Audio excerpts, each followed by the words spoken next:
Hello everyone, welcome back. Previous class में हम discuss कर रहे थे प्रोबेबिलिटी सैम्पलिंग मेथड्स के अंदर एक इम्पॉर्टेंट मेथड जो कि था रिस्ट्रिक्टेड सैम्पलिंग का। प्रोबेबिलिटी सैम्पलिंग मेथड्स फर्दर आपके क्लासिफाइड थे दो मेथड्स में, unrestricted sampling and restricted sampling में।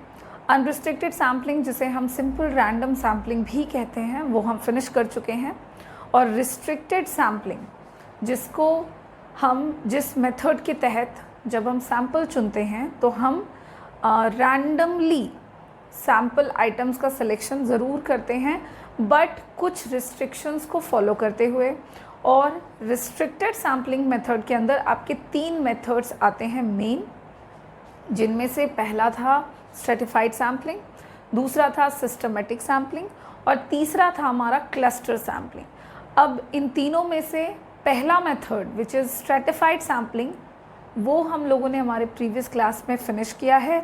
आज के क्लास में हम लोग second method of restricted sampling methods discuss करेंगे, जो कि होने वाला है सिस्टमेटिक सैम्पलिंग। चलिए आज के क्लास को शुरू कर लेते हैं।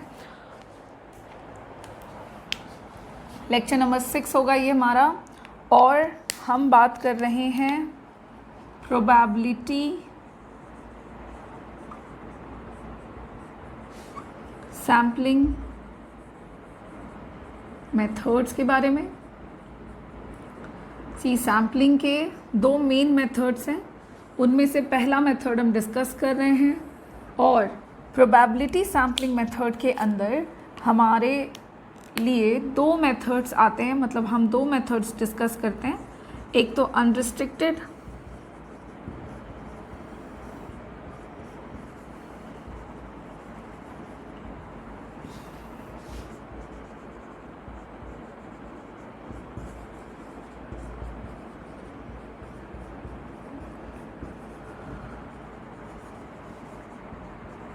और अगला रिस्ट्रिक्टेड सैम्पलिंग। हम इसी रिस्ट्रिक्टेड सैम्पलिंग मेथड में आने वाले तीन मेथड्स में से दूसरे मेथड को डिस्कस कर रहे हैं। और अनरिस्ट्रिक्टेड सैम्पलिंग के अंदर आपका जो पहला मेथड आता है विच इज़ स्ट्रेटिफाइड सैम्पलिंग, वो हम फिनिश कर चुके हैं। क्या है ये मेथड, कैसे इस मेथड से हम सैम्पल का सिलेक्शन करते हैं, इस मेथड के मेरिट्स क्या क्या हैं और इस मेथड के डीमेरिट्स क्या क्या हैं, ये हमने देख लिए। दूसरा तरीका है आपका सिस्टमेटिक सैम्पलिंग का, और आज के क्लास में हम लोग हमारे इसी सेकेंड मेथड ऑफ सैम्पलिंग को डिस्कस करेंगे। सबसे पहले जानेंगे कि इस मेथड का मीनिंग क्या है, मतलब कैसे हम सैम्पल का सिलेक्शन करते हैं अकॉर्डिंग टू सिस्टमेटिक सैम्पलिंग, और फिर बात करेंगे इसके मेरिट्स और डिमेरिट्स के बारे में। चलिए शुरू करते हैं फटाफट से। सिस्टमेटिक सैम्पलिंग का मीनिंग सबसे पहले,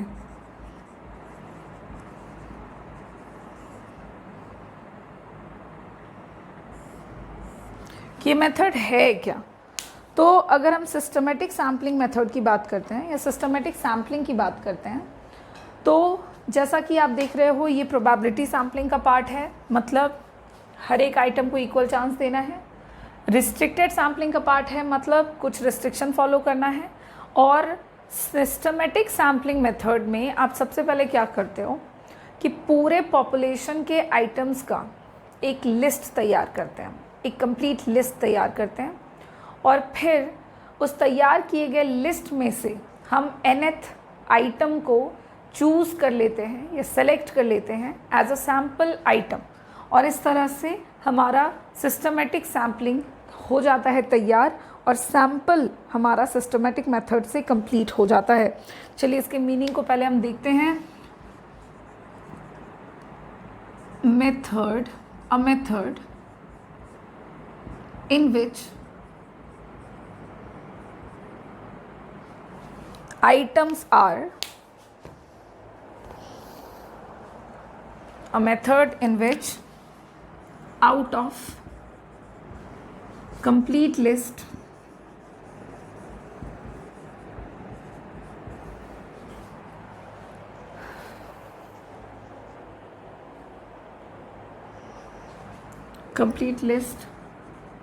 of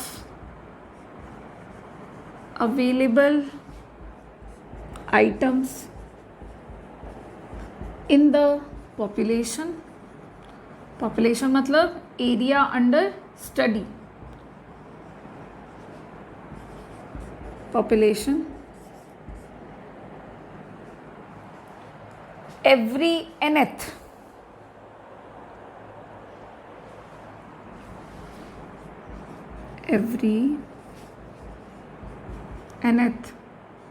item is selected as a sample item. Every nth item is selected as a sample item is called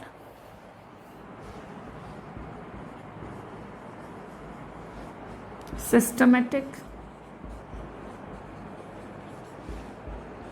sampling. Okay देखिए, जो कहा आपको, ये एक ऐसा तरीका है सैंपल चुनने का जिसमें हम पॉपुलेशन में अवेलेबल यानी कि मौजूद हर एक आइटम का एक कंप्लीट लिस्ट तैयार कर लेते हैं और उन कंप्लीट किए गए लिस्ट में से हम लोग हर एक nth टर्म पर nth आइटम जो होता है उसको as a sample item select करते जाते हैं। इस तरह से हमारा सैम्पल जो है वो तैयार हो जाता है और कहीं ना कहीं ये एक तरह का शॉर्टकट मेथड हो जाता है रैंडम सैम्पलिंग का। याद करें, अनरिस्ट्रिक्टेड सैम्पलिंग जो हमने करा हुआ है फर्स्ट मेथड जो है प्रोबेबिलिटी सैम्पलिंग के अंदर, तो अनरिस्ट्रिक्टेड सैम्पलिंग को हम लोग रैंडम सैम्पलिंग भी कह रहे थे और इसमें हम लोगों ने पढ़ा है कि कैसे रैंडमली हम सैम्पल आइटम का सिलेक्शन करते हैं। तो सिस्टमेटिक सैम्पलिंग भी काफ़ी हद तक मिलता जुलता है रैंडम सैम्पलिंग से और ये उसका शॉर्टकट है। शॉर्टकट कुछ यूँ है, अगर एग्जाम्पल से हम इस बात को समझ रहे हैं तो सपोज़ करें कि एक क्लासरूम है, क्लास 11th, जहाँ पे 100 बच्चे हैं। तो हम लोगों ने पता किया कि टोटल नंबर ऑफ़ स्टूडेंट्स कितने हैं, तो टोटल आइटम्स का हम लोग सबसे पहले एक लिस्ट तैयार करेंगे, कंप्लीट लिस्ट। अब लिस्ट तैयार कर लिया, according to the sample, according to the population items आप डिसाइड करोगे कि आपको सैम्पल में कितने आइटम्स रखने हैं। तो हमने डिसाइड कर लिया कि हमें सैम्पल के तौर पर आइटम्स जो रखने हैं वो हम रखेंगे 10 सपोज़। अब यहाँ पे आप क्या करते हो, लिस्ट तैयार करने के बाद जब आप सैम्पल आइटम्स का सिलेक्शन सोच लेते हैं कि हम कितना आइटम रखने वाले हैं, फिर आपको n का वैल्यू निकालना होता है।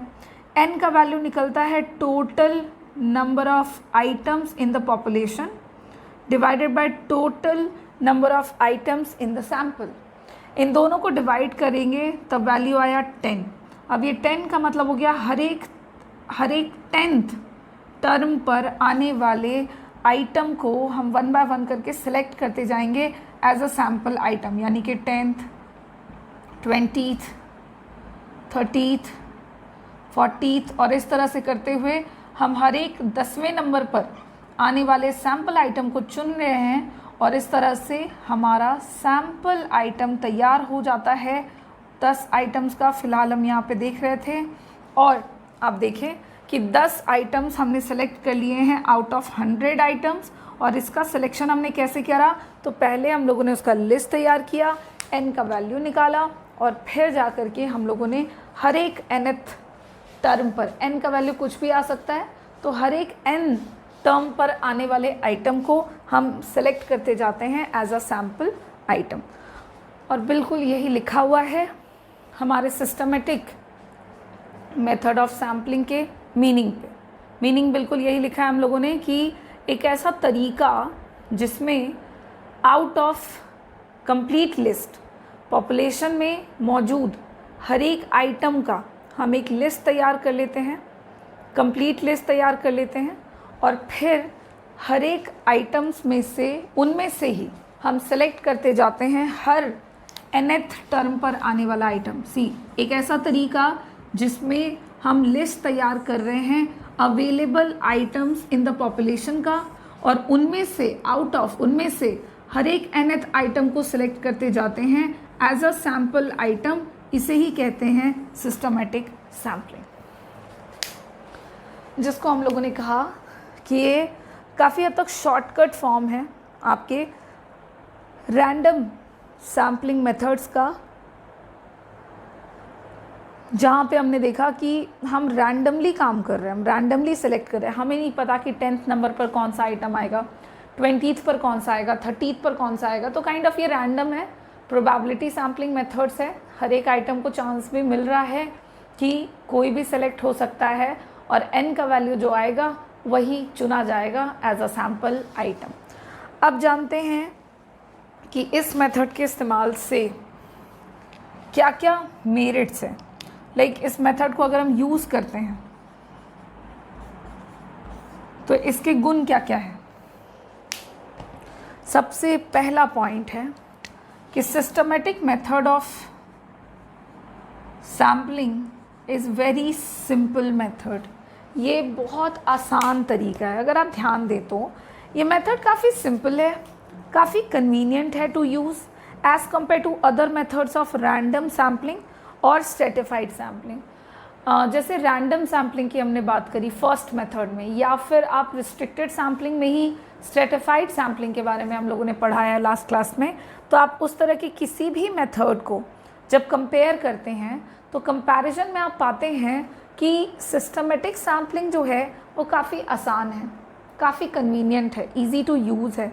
इस मेथड में बिना किसी झंझट के आपने सिंपल स्टेप्स फॉलो करते हुए सैम्पल आइटम का सिलेक्शन कर लेना है और काफ़ी हद तक आपको सही रिज़ल्ट मिलने के चांसेस होते हैं। मतलब काफ़ी हद तक आप ऐसे आइटम्स को सिलेक्ट कर पाते हैं जिन आइटम्स के सिलेक्शन से आपको पूरे पॉपुलेशन की सही जानकारी प्राप्त हो जाए।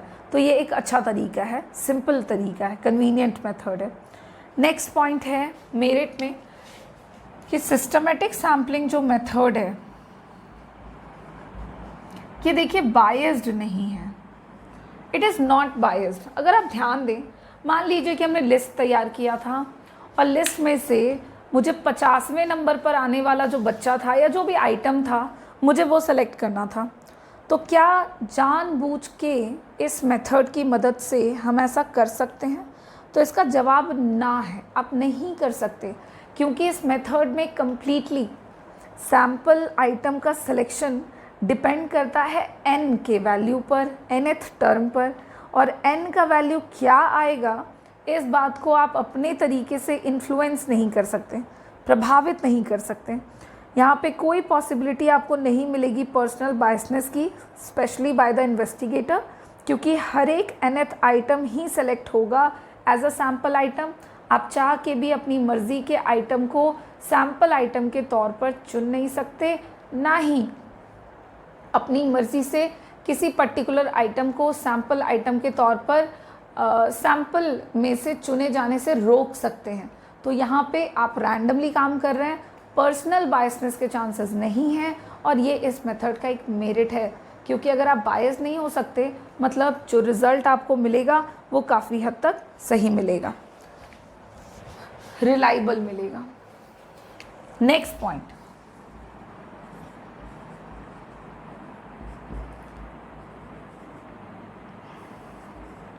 ये जो तरीका है सिस्टमेटिक सैम्पलिंग, ये अपने आप में कम टाइम कंज्यूम करता है। आप अगर देखें कि सैम्पल को सिलेक्ट करते वक्त आपको कितना टाइम जो है वो खर्च करना पड़ रहा है अलग अलग मेथड्स में, तो ध्यान देने पर पता लगेगा कि हर एक मेथड में टाइम जो है वो कंपैरेटिवली ज़्यादा लगता है, आपको जो है समय ज़्यादा देना पड़ता है। लेकिन as compare to other methods ये मेथड लेस टाइम कंज्यूमिंग है, लेस टाइम टेकिंग है, समय की बचत होती है इस मेथड में। सो ये इस मेथड का एक मेरिट कहलाता है कि आप इस मेथड में का अगर इस्तेमाल करते हुए सैम्पल का सिलेक्शन करने लगते हैं तो वहाँ पे आपका समय जो है वो काफ़ी हद तक बचेगा। सैम्पलिंग अगर आप इस मेथड से कर रहे हैं तो it involves less effort, less timing, so it is comparatively time consuming method and which is a good point of this method। ये इस मेथड का एक गुण है। नेक्स्ट पॉइंट है satisfactory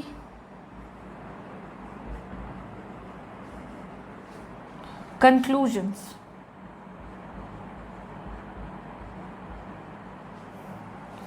अगर हम सिस्टमेटिक सैम्पलिंग का इस्तेमाल करते हैं डेटा के कलेक्शन के लिए, सैम्पल के सिलेक्शन के लिए, तो जो कंक्लूजन हम ड्रॉ करते हैं बाय दिस मेथड वो काफ़ी हद तक संतोषजनक होता है, सेटिस्फैक्ट्री होता है, क्योंकि इस मेथड में अगर आप देखें तो सैम्पलिंग जो है वो किसी भी तरीके से पक्षपात से बिल्कुल मुक्त है।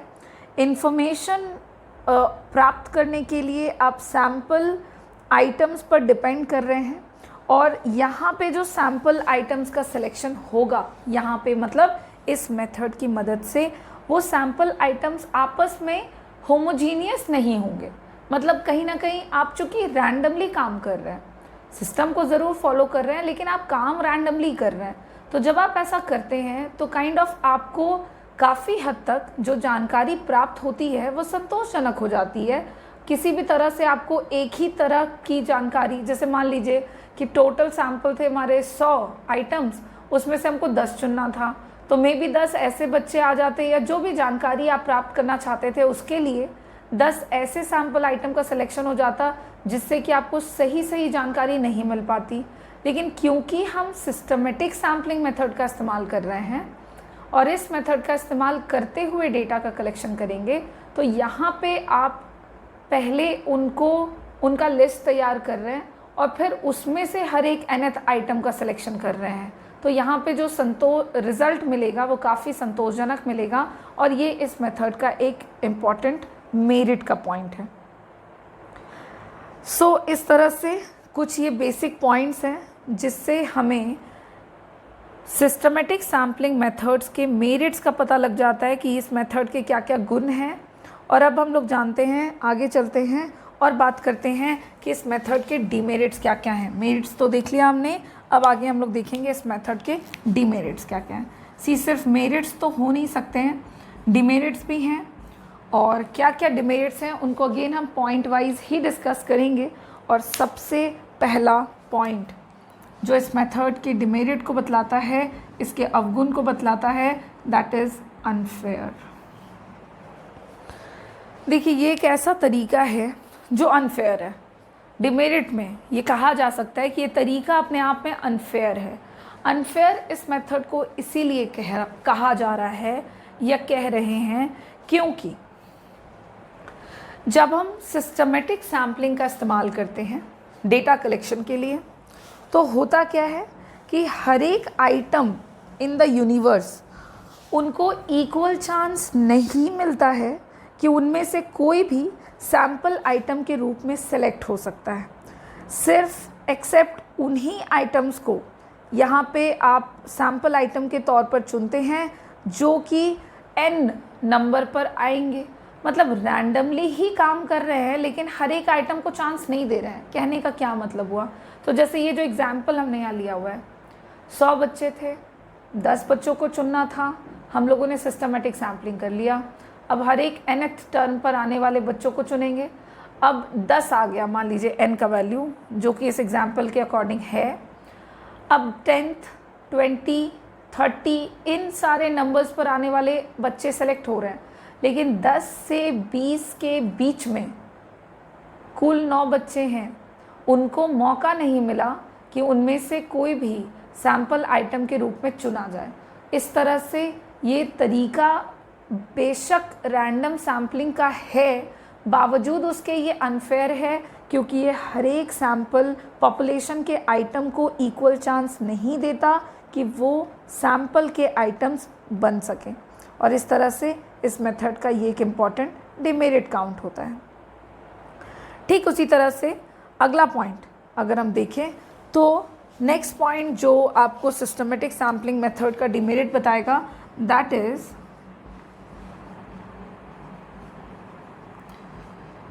Misleading results. जो आपका सिस्टमेटिक सैम्पलिंग मेथड्स है, चूँकि इस मेथड में आप प्रॉपर इंटरवल के साथ इसमें ना मतलब सैम्पलिंग किया जाता है, और सैम्पलिंग हम इंटरवल के साथ करते हैं, लाइक 10 से 20 20 से 30 ऐसा।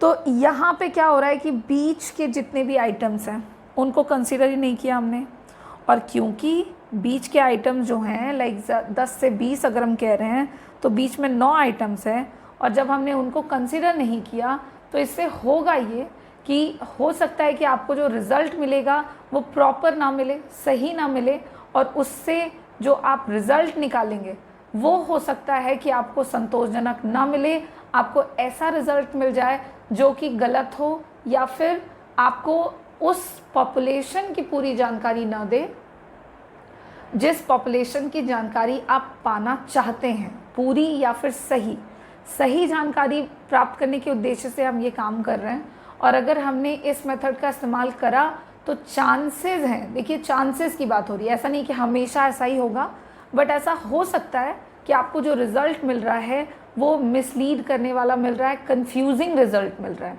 सेटिस्फैक्ट्री भी मिल सकता है, अगर संतोषजनक रिज़ल्ट मिलता है, सही मिलता है तो वो गुण है, लेकिन क्योंकि चांसेस हैं कि आपको ऐसे रिज़ल्ट्स प्राप्त हो जाएं जो कि इंफॉर्मेशन पूरे पॉपुलेशन की सही ना दे सके, तो उस सेंस में इस मेथड का हम एक डिमेरिट देख रहे हैं इस पॉइंट को, और ये भी इस मेथड के डिमेरिट को बताने के लिए काफ़ी है।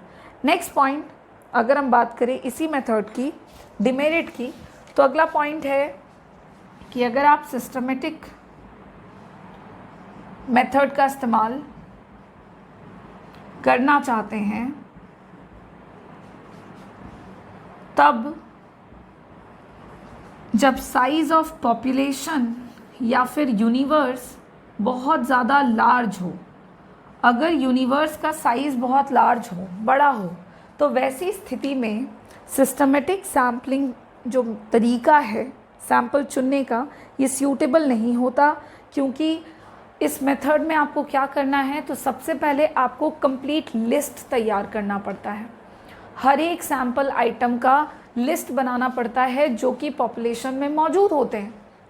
और अगर आपने सिस्टमेटिक मेथड का इस्तेमाल करा सैम्पल चुनने के लिए, वो भी लार्ज साइज ऑफ पॉपुलेशन में, तो वहाँ पे सैम्पल आइटम्स तो छोड़ें, टोटल नंबर ऑफ आइटम्स जो होंगे वो बहुत ज़्यादा होंगे, उनका कंप्लीट लिस्ट तैयार करना, फिर उसमें से nth टर्म का सिलेक्शन करना और सैम्पल आइटम चुनना, ये अपने आप में बहुत ज़्यादा लेंदी वर्क हो जाएगा, कॉम्प्लेक्स हो जाएगा, इसीलिए ये तरीका एब्सोल्युटली अनसूटेबल है। अगेन ऐसा नहीं है कि आप इसका इस्तेमाल नहीं कर सकते, कर तो सकते हैं ज़रूर, लेकिन अगर आपने इस मेथड का इस्तेमाल किया तो फिर जो रिज़ल्ट है उसके चांसेस, उसके सही होने के चांसेस काफ़ी हद तक घट जाते हैं।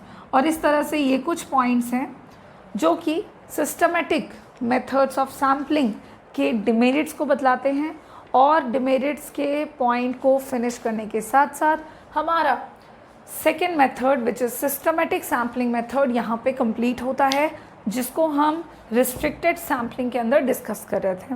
मैंने आपको बताया सिस्टमेटिक सैम्पलिंग क्या है, उसके मेरिट्स एंड डिमेरिट्स।